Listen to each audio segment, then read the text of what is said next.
Hello everyone, this is Shweta Pandey. Step Up Academy पर आप सभी का बहुत बहुत स्वागत है और स्टेप अप एकेडमी के कंपटीशन स्टेप अप पर आपका बहुत बहुत स्वागत है। आज का हमारा सेशन है प्रीवियस ईयर क्वेश्चन पेपर। तो जैसा कि हम सभी जानते हैं, हमारे एग्जाम्स हैं बहुत करीब और इस टाइम पे हमें ज़्यादा से ज़्यादा प्रीवियस ईयर क्वेश्चंस को भी प्रैक्टिस करना है ताकि हमें ये चीज़ समझ आ जाए कि हाँ यार, क्वेश्चंस यहाँ से पूछे जाएंगे और ये टॉपिक मेरा रह गया है, इसे मैं कंप्लीट कर लेता हूँ या कर लेती हूँ। ठीक, तो इससे पहले के सेशन में हमने काफ़ी सारे क्वेश्चंस डिस्कस किए। आई होप आप सभी को वो सेशन अच्छा लगा होगा। और आज का हमारा सेशन है next previous year question paper पर। तो वैसे तो जो ये रिक्रूटमेंट हुआ था ये 2020 का है, बट एग्ज़ाम्स जो हुए वो 2022 में हुए। तो पिछले वर्षों के प्रश्न पत्र आज के सेशन में हम एमपीजी के जीएस और साइंस डिस्कस करेंगे। ये फर्स्ट शिफ्ट का एग्ज़ाम है 10 जनवरी 2022। ठीक, और पेपर कौन से हैं? तो एमपी पुलिस कांस्टेबल 2023 के लिए हम पढ़ रहे हैं, तो प्रीवियस ईयर क्वेश्चन पेपर्स भी वही होंगे। तो आइए स्टार्ट करते हैं सेशंस को। आपको सेशन को इंटरेक्टिव बनाने के लिए कमेंट सेक्शन में करेक्ट आंसर बताते जाने हैं और कोई भी डाउट है तो आप पूछ सकते हैं कमेंट सेक्शन में। ठीक, तो स्टार्ट करें सेशन को। आज का हमारा फर्स्ट क्वेश्चन है। क्या है question? Viticulture and pisciculture are related to which among the following respectively. तो विटिकल्चर और पिसिकल्चर किस चीज से रिलेटेड है? देखो, कुछ रिवॉल्यूशंस हैं, वो जो हम क्रांतियां पढ़ते हैं, एक तो नीली क्रांति, लाल क्रांति, पीली क्रांति, सफेद काली, ये सब कुछ पढ़ना है। और कुछ ये जो कल्चर है इन्हें हमें पढ़ना है, जैसे कि पिसिकल्चर हम देखते हैं किस चीज से रिलेटेड है, या विटिकल्चर। तो विटिकल्चर हम देखते हैं अंगूरों से, है ना, अंगूर से, और वहीं पिसिकल्चर हम देखते हैं फिश फार्मिंग से, ऐसा मुझे लग रहा है। आपको क्या लग रहा है कमेंट सेक्शन में बता दीजिए। देखो ऑप्शंस देख लो। ए कुकुम्बर एंड सिल्क फार्मिंग, ककड़ी रेशम की खेती। देखो बी ऑप्शन में दिया ही हुआ है ग्रेप्स और फिश फार्मिंग, अंगूर मछली पालन। पाइनएप्पल कॉटन, अनानास कपास, और मैंगोज याक फार्मिंग, आम और याक की खेती। चलिए बताइएगा जल्दी से कमेंट सेक्शन में क्या होना चाहिए करेक्ट आंसर। मेरे अकॉर्डिंग तो आंसर होगा बी, ग्रेप्स और फिश फार्मिंग। देखें करेक्ट आंसर, तो यहाँ पर हमारा करेक्ट आंसर है बी, ग्रेप्स और फिश फार्मिंग। ठीक, बढ़े नेक्स्ट क्वेश्चन पर। देखो, विच of the following architecture style is not found in Fatehpur Sikri. Fatehpur Sikri में कौन सी आर्किटेक्चर स्टाइल नहीं मिलती है? ए पर्शियन फारसी, बी सेंट्रल एशियन मध्य एशिया, सी इंडियन भारतीय, और डी गोथिक। अब देखो, वैसे अगर हम प्रीवियस टाइम की बात करें या एंशियंट या मिडिवल टाइम्स की बात करें हिस्ट्री में, तो हम फारसी भी सुनते हैं, मध्य एशियाई, सेंट्रल एशियन और भारतीय भी सुनते हैं। गोथिक सुनते हैं क्या? अगर गोथिक की हम बात करें तो वैसे तो गोथिक जो है वो जो यूरोप में यूरोपियन स्टाइल के जितने भी आर्किटेक्चर हैं, ठीक, वहाँ पे ये स्टाइल हमको देखने को मिलती है। इस स्टाइल का एक नाम और है गोथिक का, वो आपको कमेंट सेक्शन में बताना है। जल्दी से बता दीजिए और क्या कहते हैं हम गोथिक को। ठीक, उसके बाद अगर हम करेक्ट आंसर देखें तो जो गोथिक है अगर यूरोपियन में मिल रहा है और फतेहपुर सिकरी कहाँ, भारत में, तो यहाँ पे ये स्थापत्य शैली नहीं मिलती है। वैसे अगर हम अब करेक्ट आंसर देख ही लेते हैं तो करेक्ट आंसर है डी, गोथिक। ठीक, क्लियर हुआ। बड़े नेक्स्ट क्वेश्चन पर। तो नेक्स्ट क्वेश्चन पर आते हैं। विच of the following was not a part of kingdom of Harshvardhan. निम्नलिखित में से कौन सा हर्षवर्धन के राज्य का हिस्सा नहीं था? Western Punjab, Magadh, Bengal, eastern Punjab. बताइए जल्दी से क्या होना चाहिए। वैसे अगर हम हर्षवर्धन की बात करें तो देखो, क्वेश्चन अगर वर्ल्ड लेवल पर, नेशनल लेवल पर, मेनली कंट्री के, अगर इंडिया से रिलेटेड भी क्वेश्चंस आ रहे हैं तो वही पूछे जाएंगे जो कहीं ना कहीं तक मध्य प्रदेश से कनेक्टेड थे। क्योंकि अगर हम हर्षवर्धन के एरिया की बात करें कि कहाँ से कहाँ तक इनका एक तरीके से रूलिंग रही है, तो जो नर्मदा है, नर्मदा और उड़ीसा वाला पार्ट, ठीक है, उड़ीसा की बात करें और नर्मदा की बात करें तो यहां से लेकर ये हमको दिखता है कहां तक, ईस्ट पंजाब तक। ठीक, और मगध तो इसमें आ ही जाएगा, जो बिहार वाला पार्ट है। तो बंगाल, मगध, वेस्टर्न पंजाब, ईस्टर्न पंजाब, तो पूर्वी पंजाब तक था, तो करेक्ट आंसर हो जाएगा ए। वेस्टर्न पंजाब इसमें नहीं होगा। आप बताइए क्या होना चाहिए करेक्ट आंसर, फिर देखते हैं हम क्या होगा करेक्ट आंसर, या क्या है करेक्ट आंसर। देखो, तो करेक्ट आंसर हमारा हो जाएगा ए, वेस्टर्न पंजाब। क्लियर है? बढ़े नेक्स्ट क्वेश्चन पर। अब आ गए हम next question. The main architectural features of Dharmaraja Ratha Pallava period does not include. Dharmaraja Ratha एक अखंड संरचना है, मोनोलिथिक स्ट्रक्चर है। इसका आधार वर्गाकार है लेकिन मीनार पिरामिड नुमा है। Its base is square but tower is pyramidal. Tower में 5 स्तरों और शिखर के शीर्ष पर एक बड़ा स्तूप है। The tower has 5 tiers and a large stupa in the top of the spire. The Rath is adorned with magnificent sculptures. रथ को भव्य मूर्तियों से सजाया गया है। अब अगर हम बात करें धर्मराज रथ की, तो धर्मराज रथ जो है हम देखें अगर, तो जो तमिलनाडु का एक रीजन है, और यहाँ पे जो वो कोरोमंडल तट वाला एरिया है, वहाँ के एक रीजन में धर्मराज रथ मिलता है। ठीक, अब ये पूछा गया है कि इसमें क्या नहीं होगा, तो मोनोलिथिक स्ट्रक्चर तो है, ठीक, पिरामिडियल भी है, लेकिन जो टावर में 5 स्तर और शिखर के शीर्ष एक बड़ा स्तूप है, ये स्टेटमेंट इसमें इंक्लूडेड नहीं है। उसके अलावा ये सभी पॉइंट्स करेक्ट हैं। क्लियर हुआ? बढ़े नेक्स्ट क्वेश्चन पर। अब आ गए नेक्स्ट क्वेश्चन पर। Mask as a prominent feature of which of the following dance. निम्नलिखित में से किस नृत्य की प्रमुख विशेषता मास्क है या मुखौटा है? तो मुखौटा कौन से नृत्य में पहना जाता है? चक्री डांस, चक्री नृत्य, छऊ, चारी डांस या कच्ची घोड़ी? तो बताइए जल्दी से कमेंट सेक्शन में क्या होना चाहिए करेक्ट आंसर। अगर हम बात करें तो कुछ एरिया है जैसे कि वेस्ट बंगाल, ठीक, उड़ीसा और झारखंड, आपको थोड़ी सी हिंट दे दी है मैंने। इन एरियाज में वो डांस होता है और मेनली ट्राइब्स के थ्रू इसको हम देखते हैं, और ये पूछा गया है इस डांस में मुखौटा कौन लगाता है, कौन से डांस में। ठीक, तो ये जो नृत्य है, आई होप आप सभी ने करेक्ट आंसर बता दिया होगा। अगर नहीं भी बताया तो ये छऊ नृत्य है जिसमें मुखौटा मेन पहचान होती है, मेन विशेषता होती है, मुख्य विशेषता होती है। तो करेक्ट आंसर है बी, छऊ। ठीक, क्लियर हुआ? बढ़ते हैं नेक्स्ट क्वेश्चन पर। The girls dress up as peacocks in which of the following dance forms of Tamil Nadu? Mayilattam, Pampuattam, Mohini Attam, Bharatanatyam. बताइए जल्दी से कमेंट सेक्शन में क्या होना चाहिए करेक्ट आंसर। अच्छा, मोहिनी अट्टम और भरतनाट्यम ये कहाँ कहाँ के डांस है, जल्दी से बता दीजिए कमेंट सेक्शन में। देखो, डांस तो बहुत अच्छे से, फॉर्म्स ऑफ डांस सबसे अच्छे से याद कर लेना। आपसे क्वेश्चन पूछा है मोहिनी अट्टम और भरतनाट्यम, जल्दी से बताइए कमेंट सेक्शन में कहाँ पर किए जाते हैं। और जो ये पीकॉक वाला है ये मयिलट्टम है, इसको हम देख लेते हैं करेक्ट आंसर। मयिलट्टम में जो महिलाएं हैं वो पीकॉक पहनती, मतलब पीकॉक वो एक तरीके से की तरह ड्रेसअप करती हैं। ठीक है, तमिलनाडु में ये होता है। Next question, who is the first player to win a gold medal in Commonwealth Games? Laxmikant Pandey, Rashid Anwar, Milkha Singh, KD Jadhav. तो कॉमनवेल्थ गेम्स में जो गोल्ड मेडल मिला था वो मिल्खा सिंह को मिला था। इजी क्वेश्चन है। इनमें कॉमनवेल्थ आप लोग जरूर पढ़ लीजिएगा। देखो, एक Commonwealth, Asian games, summer Olympics, youth Olympics, ये सारे गेम्स जरूर पढ़ लीजिएगा। इनमें से क्वेश्चंस जरूर आएंगे, 4 से 5 क्वेश्चंस देखने को आपको जरूर मिलेंगे।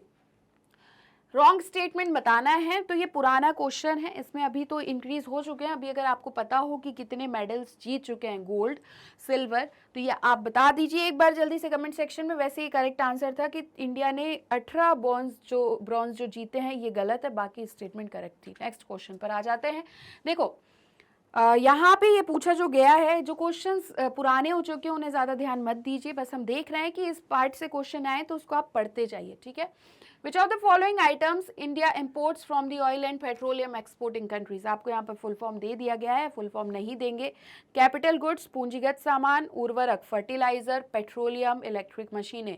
निम्नलिखित में से कौन सी वस्तु भारत तेल और पेट्रोलियम निर्यातक देशों ओपेक से क्या करता है, आयात करता है? तो पेट्रोल ही करेगा। तो ये है, इसका फुल फॉर्म याद रखना, oil and petroleum exporting countries. ठीक, petroleum. Next question, What was the position achieved by India by winning a total of 3 medals in the Asian Table Tennis Championship 2021 held in Doha, Qatar? तो 2021 का question है, अभी 23 चल रहा है, तो आपसे लगभग 22 के टाइम का या 23 के टाइम का ही क्वेश्चन पूछा जाएगा। ये पूछा गया है कि दोहा, कतर में आयोजित एशियन टेबल टेनिस चैंपियनशिप हुआ था 2021 में, भारत ने कितने पदक जीतकर कौन सा स्थान प्राप्त किया था? तीसरा, चौथा, पांचवा या छठा? तो ये पांचवा स्थान यहाँ पर था। ठीक, next question, what is the Basel laws related to? Basel laws किससे संबंधित हैं? वाहनों के इंजन संबंधित, या फिर सरकारी क्षेत्र के बैंकों के पुनर्पूंजीकरण, महिलाओं की सुरक्षा, या बैंकों के नियोक्ताओं से संबंधित? हमसे यहाँ पर ये पूछा गया है कि बेसिल लॉ किससे रिलेटेड है। तो यहाँ पे एक BCBS करके हम नाम सुनते हैं, और ये क्या है? ओहो, तो यहाँ पे जो हम ये BCBS सुनते हैं, तो ये एक तरीके से बेसिल कमेटी है, BCBS। ठीक, तो ये बेसिल कमेटी है ऑन बैंकिंग सुपरविजन। ठीक, तो बैंक से रिलेटेड है, बट अब बैंक से क्या, एम्प्लॉयर से रिलेटेड या फिर बैंकिंग में पुनर्पूंजीकरण करने के लिए? तो क्या पढ़ा हमने, इसको याद कर लीजिए, BECIL committee on banking supervision इसको बनाई गई थी, और इससे ही हम संबंधित देखते हैं क्या, बेसिल नियम।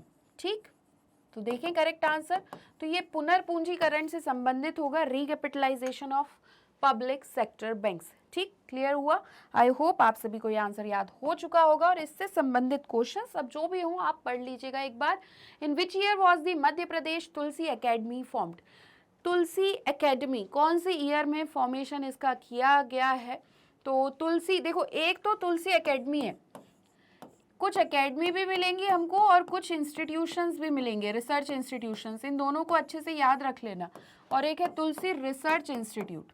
ठीक है, इसी के साथ मैं आपको बता दूं, स्पोर्ट्स से रिलेटेड जितनी भी एकेडमी, जैसे बैडमिंटन एकेडमी है, ये एकेडमी और एसोसिएशन जितनी भी हैं विथ ईयर, ठीक है, इसमें हमको ईयर एंड प्लेस कहाँ पर है इन्हें याद करना है। अगर आप चाहें तो ऐसी ट्रिक्स से रिलेटेड वीडियोस भी हम लेकर आ जाएंगे आपके लिए, तो ये पढ़ लेना। तो तुलसी एकेडमी जो है वो भोपाल में है, और जो इसका रिसर्च इंस्टीट्यूट है वो सतना में है।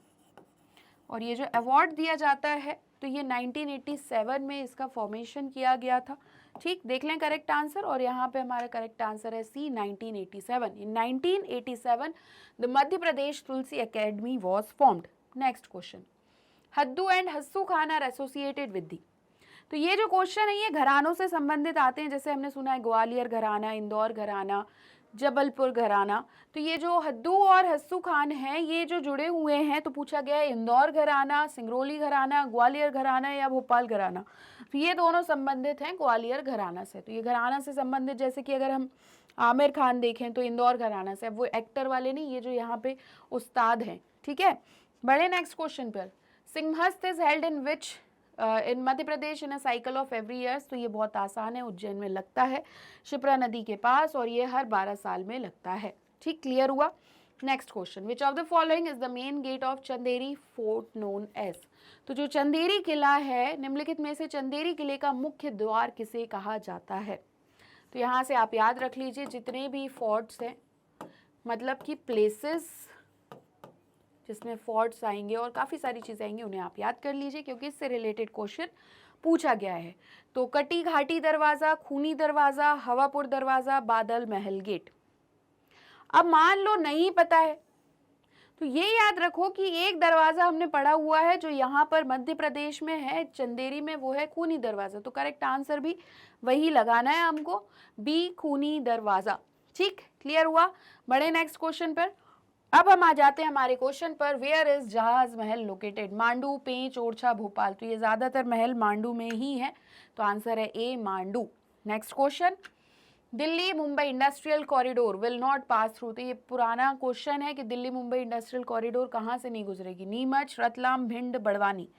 तो एक तो देखो आप highway, state highway, national highway, इन्हें अच्छे से याद रख लीजिए। और ये कॉरिडोर जो है, जैसे अभी अगर हम देखें तो ये तेजस वाले क्वेश्चंस रिलेटेड ज़्यादा आ सकते हैं, उसके अलावा अगर हम देखें तो हाईवेज कहाँ से पास हो रहे हैं, कहाँ से पास नहीं होंगे, इस तरीके के क्वेश्चन पूछे जाते हैं। आंसर होगा सी, भिंड। ठीक, next question, Madhya Pradesh has all of the agroclimatic zones of the country, how many are they? Madhya Pradesh में देश के सभी कृषि जलवायु क्षेत्र हैं, वे कितने हैं? तो जलवायु क्षेत्र जैसे कि अगर हम देखें तो नर्मदा वाला है, या उसके अलावा विंध्य, सतपुड़ा, ये सारे जलवायु क्षेत्र हैं, क्लाइमेटिक जोन्स हैं, और ये टोटल 11 है। आंसर मैंने आपको बता दिया है। तो ऑप्शन में है 11, 14, 17 और 9। तो इसे याद रखना, जो क्लाइमेटिक जोन्स हैं वो 11 है, एग्रो क्लाइमेटिक जोन्स। ठीक है, क्लियर हुआ? कोई डाउट तो कमेंट सेक्शन आपके लिए ही। Which district of Madhya Pradesh is also known as Urjanchal? तो ये देखो 2 वर्ड से मिलके बना हुआ है। मध्य प्रदेश के किस जिले को ऊर्जांचल के नाम से भी जाना जाता है? अब ऊर्जा मतलब क्या? एनर्जी। अब एनर्जी किस चीज से रिलेटेड होगी? सोलर एनर्जी, विंड एनर्जी, या फिर कोल एनर्जी? तो हम जानते हैं काफी अच्छे से क्या मिलता है मध्य प्रदेश में? कोल। तो ये ऊर्जांचल कहा जाता है जिस डिस्ट्रिक्ट में ये सबसे ज्यादा मिलता है। इंदौर, सीधी, सिंगरौली, रतलाम, और इसका आंसर है, करेक्ट आंसर आप सभी को पता होगा, सी, सिंगरौली। देखें करेक्ट आंसर, यहां पर हमारा करेक्ट आंसर हो गया सी, सिंगरौली। ठीक, बढ़ते हैं नेक्स्ट क्वेश्चन की तरफ। नेक्स्ट क्वेश्चन है ओरिएंट पेपर मिल इन मध्य प्रदेश। अभी कहाँ है? तो ये बहुत इजी आंसर है, होशंगाबाद में ही है। ठीक, तो शहडोल इसका आंसर आ रहा है ओरिएंट पेपर मिल का, लेकिन ये करेक्ट आंसर होगा ए, होशंगाबाद। ठीक, तो ये आंसर गलत है, आंसर सही है सी, होशंगाबाद। नेक्स्ट क्वेश्चन पर आते हैं। रोन को तैरना बहुत पसंद था और एक दिन उसने रॉस को चुनौती दी कि वह अगले दिन उसके साथ मीलों तैर जाए। उन्होंने दौड़ पूरी की, लेकिन प्रतिस्पर्धा की आग में रॉन ने बड़ी मात्रा में नदी का पानी निगल लिया और बीमार पड़ गया। उन्हें तैराक के कान का पता चला था, इसके पीछे का क्या कारण हो सकता है? अच्छा ठीक है, तो यहाँ पे ये जो एक तरीके से जो तैरे हैं और इसके बाद इन्होंने पानी निगल लिया, और पानी की वजह से इनकी को बीमारी क्यों हो गई है, या फिर एक तरीके से बीमार क्यों पड़ गए हैं? तो यहाँ पे पूछा गया है ऑप्शंस में, नदी का पानी अनुपचारित था, रिवर वाटर वाज अनट्रीटेड, नदी का पानी खारा था, नदी का पानी गंधहीन था, या नदी का पानी बहुत ठंडा था। अब बताओ, हम कोई भी पानी पीते हैं तो उसका ट्रीटमेंट करते हैं। आज के टाइम में क्या आ गया है? RO water. आरओ वाटर मतलब क्या? Reverse osmosis. इसका मतलब पानी हमें पूरी तरीके से फिल्ट्रेशन के बाद प्रोवाइड किया जाता है। तो आंसर इजी है कि रिवर वाटर जो था वो अनट्रीटेड था, इस वजह से इनके साथ ऐसा हो गया। ठीक, तो ये इसलिए बीमार पड़े क्योंकि नदी का पानी अनुपचारित था, ए। नेक्स्ट क्वेश्चन पर आ जाते हैं। अब नेक्स्ट क्वेश्चन क्या है? How many litres of water on an average should a human consume to keep himself और सेल्फ हाइड्रेटेड? खुद को हाइड्रेट रखने के लिए मनुष्य को औसतन कितने लीटर पानी का सेवन करना चाहिए? आपसे भी कहा जाता है पानी खूब पिए। ठीक है, तो 2 लीटर, 5 लीटर, 2.5 लीटर, 3.5 लीटर, तो ये लगभग 3.5 लीटर वाटर आपको पीना चाहिए। करेक्ट आंसर है डी। ठीक, next question. Sublimation is a process that is carried out during the water cycles in which? ऊर्ध्वपातक क्रिया एक प्रक्रिया है जो जल चक्र के दौरान की जाती है, जिसमें solid changes to liquid, solid changes to solid, solid changes to gas, और लिक्विड चेंजेस टू सॉलिड। तो सब्लिमेशन में क्या होता है बताइए जल्दी से? वाटर साइकिल के टाइम पर किस चीज में कन्वर्ट हो जाता है? वाटर साइकिल के टाइम पे। तो यहाँ पे जो सॉलिड है वो चेंज हो जाता है गैसियस में। जैसे कि अगर हम बात करें, जो सॉलिड पार्ट है वो डायरेक्ट कैसे जाएगा? एक तो प्रोसेस होती है सॉलिड से लिक्विड, लिक्विड से गैस, लेकिन सॉलिड से डायरेक्ट गैस में जाना क्या हो सकता है? अगर हम कैम्फोर वगैरह देखें, जो ये क्या होता है हमारा, क्या बोलते हैं इसको, कपूर। कपूर को जलाएंगे, क्या होगा? गैसियस फॉर्म में हो जाएगा। तो ये पूछा गया है कि सब्लिमेशन सॉलिड को गैसियस फॉर्म में चेंज कर देता है। Next question. The disease dengue is caused by which type of virus? Corona virus, influenza virus, adeno virus, flavi virus? तो बताइए जल्दी से क्या होना चाहिए करेक्ट आंसर? देखो, एक तो वाहक होता है जिसकी वजह से कैरिड किया जाता है, एक होता है कारण। अगर हम डेंगू देखें तो वो मच्छर वाली बात हो गई, ठीक है। लेकिन यहाँ पे जो टाइप ऑफ वायरस है वो होता है फ्लेवी वायरस, इसको याद रखिएगा अच्छे से, ठीक। Next question. Swine flu is caused by which virus? हम सभी को पता है बहुत अच्छे से। आप जल्दी से कमेंट सेक्शन में आंसर बता दीजिए। मैं 5 तक काउंट कर रही हूँ, उसके बाद मैं आपको करेक्ट आंसर बताऊंगी और टिक करूंगी, उसके बाद करेक्ट आंसर देखेंगे, ठीक है? तो 1 2 3 4 5 और यहाँ पर हमारा करेक्ट आंसर है बी, इन्फ्लुएंजा H1N1 वायरस है, ठीक। नेक्स्ट क्वेश्चन, इन्फ्लुएंजा ए वायरस H1N1, याद रखना H1N1 हर क्वेश्चन में पूछा जाता है। Next question, one of the most important symptom of rabies diseases, rabies की वजह से रेबीज रोग के सबसे महत्वपूर्ण लक्षणों में से एक है एक्रोफोबिया, एक्रोफीलिया, हाइड्रोफोबिया, हाइड्रोफीलिया। देखो एक्रो एक्रो, हाइड्रो हाइड्रो, अब आपको बताना है फोबिया है या फीलिया है। हाइड्रोफोबिया मेन लक्षण है, इसको याद रखिएगा, अच्छे से टिक कर देते हैं आंसर को, फिर देखते हैं सही है या नहीं। आप लोगों ने आंसर बता दिया होगा कमेंट सेक्शन में और करेक्ट आंसर है सी, हाइड्रोफोबिया। नेक्स्ट क्वेश्चन पर आते हैं, which among these is not a food crop? Food crop नहीं है, इनमें से कौन एक खाद्य फसल नहीं है? पैडी धान, वेजिटेबल सब्जी, वीट गेहूं, पीनट मूंगफली। चलिए बताइए जल्दी से, और मुझे पक्का पता है आप में से 50% लोग एक आंसर जरूर देंगे जो गलत होगा। तो बताइए क्या होना चाहिए करेक्ट आंसर जल्दी से। देखो धान खाद्य फसल है, गेहूं खाद्य फसल है, अब सब्जी या मूंगफली। अब अगर आप सब्जी बता रहे हैं तो आप गलत हैं, क्योंकि आंसर करेक्ट है मूंगफली, क्योंकि ये कैसी फसल है? ये तिलहन फसल है, ठीक। तो ये करेक्ट आंसर होगा डी, पीनट मूंगफली। देखें करेक्ट आंसर, देखो करेक्ट आंसर है डी, पीनट मूंगफली। नेक्स्ट क्वेश्चन पर हम आते हैं और नेक्स्ट क्वेश्चन है which of the following is not the characteristic of monocotyledonous plants? ठीक है, निम्नलिखित में से कौन एक बीज पत्री पौधों की विशेषता नहीं है? एक बीज पत्री, द्विबीज पत्री, मतलब एक सिंगल बीज होता है जिसे तोड़ नहीं सकते दो पार्ट में। 3 के समूह में पुष्प भाग, बीज पत्र पोषण प्रदान करते हैं, लंबी और संकीर्ण पत्तियां होती हैं, चौड़ी और विस्तृत पत्तियां। अब हम कैसे पता करेंगे कि ये मोनो है, बाय है, कैसे? तो देखो यहाँ पे ये बताया गया है, नहीं है पूछा है, तो चौड़ी और विस्तृत पत्तियां गलत है, बाकी लंबी और संकीर्ण पत्तियां होती हैं, बीज पत्र पोषण प्रदान करते हैं, 3 के समूह में पुष्प भाग होता है, ठीक। आते हैं नेक्स्ट क्वेश्चन पर, who proposed the 4 kingdom classification? तो देखो ये 4 किंगडम क्लासिफिकेशन जिसमें हम देखते हैं एनिमिलिया, मुनेरा, प्रोटेस्टा, ये सब जो है ये 4 किंगडम क्लासिफिकेशन में है। और ये किसने दिया है? तो E.H. Hückel, R.H. विटिकर, कोरोलस लिनियस, अरस्तु। बताइए जल्दी से, एरिस्टोटल। कौन होना चाहिए, कौन से मतलब कौन सा करेक्ट आंसर होना चाहिए? जल्दी से कमेंट सेक्शन में बता दीजिए। तो यहाँ पर करेक्ट आंसर है R.H. विटिकर, ठीक। तो R.H. विटिकर ने 4 किंगडम क्लासिफिकेशन दिया था।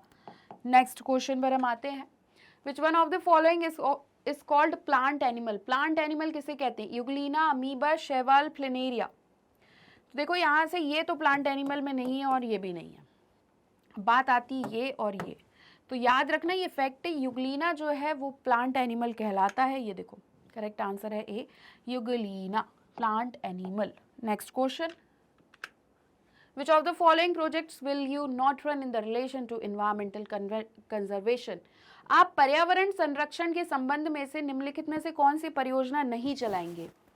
हम सभी को पृथ्वी से जो कुछ हम ले रहे हैं उसे वापस देने का प्रयास करना चाहिए, हमें अधिक हरित ऊर्जा का उपयोग नहीं करना चाहिए, गैर नवीकरणीय ईंधन की बचत करें, हम प्रोजेक्ट चला सकते हैं जैसे पानी बचाओ, शाकाहारी बनो आदि। बताओ आप कौन सा नहीं चलाएंगे इसमें से योजना? बताइए जल्दी से कमेंट सेक्शन में, कौन सा प्रोजेक्ट्स में से एक प्रोजेक्ट आप नहीं चलाएंगे? वैसे हरित ऊर्जा अगर आप यूज करेंगे तो ये एनवायरमेंटल कंजर्वेशन ही होगा, तो करेक्ट आंसर होगा B, we should not use more green energy. इसकी जगह अगर ये लिखा होता हमें अधिक हरित ऊर्जा का उपयोग करना चाहिए तो ये करेक्ट होता। अदरवाइज जो पृथ्वी से हम ले रहे हैं उसे वापस देने का प्रयास करना चाहिए। गैर नवीकरणीय जो चीज़ नॉन रिन्यूएबल है उन्हें भी हम सेव करते जाएं और कुछ हमें अच्छी योजनाएं चलानी चाहिए। करेक्ट आंसर है B, we should not use more green energy. Next question, water pollution is cause due to the contamination of water body like? जल प्रदूषण जल निकाय के दूषित होने के कारण होता है, जैसे नदी का पानी, वर्षा जल, नल का पानी, भूमिगत जल। तो वाटर कंटामिनेशन कहाँ से होगा जिससे वाटर पॉल्यूशन होगा? तो नदी का पानी, river water. Next question, Which one is odd regarding the modes of infection and the preventive measures against fungal diseases are? तो फंगल संक्रमण विभिन्न प्रकार की कवक प्रजातियों के कारण होता है. The fungal infection is spread mostly through spores, or spores can be transmitted by air, water and soil, and infection cannot spread by direct contact with the infected person. यहाँ पर हमारा करेक्ट आंसर हो जाएगा D. तो संक्रमण के तरीके और फंगल रोगों के खिलाफ निवारक उपायों के बारे में अजीब जो है कि infections can not spread by direct control with the infected person, ये नहीं होगा. Next question, microbes are tiny. जो माइक्रोब्स हैं वो सूक्ष्म जीवी, छोटे सूक्ष्म जीव जो हैं उन्हें हम कैसे नहीं देखा जा सकता? तो open eyes, naked eyes, blue eyes, closed eyes. तो इसका करेक्ट आंसर होगा सी, नेकेड आइज. ठीक, ये देखो क्लियर है. और अब हम आ जाते हैं हमारे क्वेश्चन पर. जो हमारा क्वेश्चन है, डैश स्पोरस black and the purest form of coal. ये हमारा लास्ट क्वेश्चन है. कोक, कोलतार, एंथ्रेसाइट, बिटुमिनस, इसमें से कौन सा झरझरा, काला और कोयले का सबसे शुद्ध रूप है? तो ये करेक्ट आंसर होगा ए, कोक. क्या होगा करेक्ट आंसर? ए, कोक. क्लियर हुआ.